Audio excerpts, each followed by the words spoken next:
Hi everyone, Patrick Menninga here, spiritualriver.com. I want to talk to you today about relapse in terms of drug addiction and alcoholism recovery. A relapse begins long before you pick up that first drink or that first drug. And the question is, how can you catch the relapse before it progresses to the point where it gets physical and you actually pick up? Because the relapse is set in motion long before that moment. Anyone who has relapsed, who's taken an actual drink, can look back later and say, okay, you're right, at some point this happened and that happened, and then my attitude got worse and I quit doing the things I was supposed to do. Maybe I quit going to meetings, I quit pushing myself to improve my life.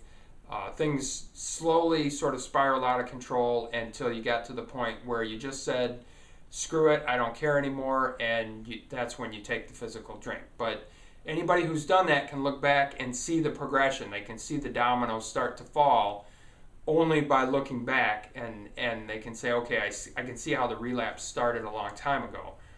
So the question is, how can we catch that beforehand?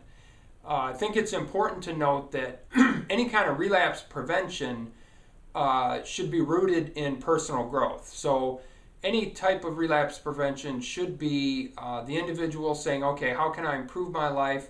How can I become a better person? And they have to find a way to keep pushing themselves and the motivation to do that on a regular basis. Complacency is really the number one killer these days. They used to say resentment was the number one offender, but we're finding as recovery progresses and as the recovery world matures, we're finding that the real culprit is complacency. It's people getting lazy. It's people that stop doing what they're supposed to be doing for their recovery. They stop pushing themselves for personal growth, and this eventually leads them down the path to relapse. So if the question is how do we prevent relapse, then the answer is we need to overcome complacency. How do you overcome complacency?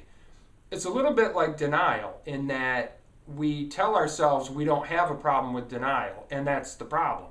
It's the same is true with complacency. Everybody thinks that they're doing what they need to do, and if you confront someone and say, hey, are you really doing what you need to do to stay clean and sober today? Everyone's going to say, well, yeah, I'm doing what I need to do. Everyone's going to get defensive on that.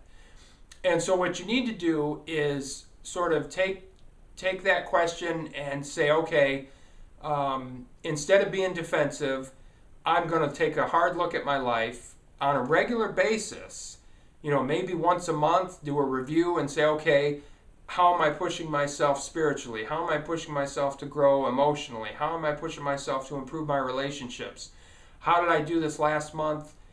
Do a review on all these different areas of your life, and then say, okay, what can I do in the following month to improve this way, to improve that way, to improve emotionally, mentally, spiritually? This is how you prevent relapse. You have to look at all these different areas of your life and push yourself to keep growing spiritually, push yourself to keep growing emotionally, mentally, socially, all these different things. And if you tell yourself that you're doing good enough, then that's where complacency can set in. So essentially what we do is we make an assumption, and that assumption is to say, maybe I'm not doing as much as I could.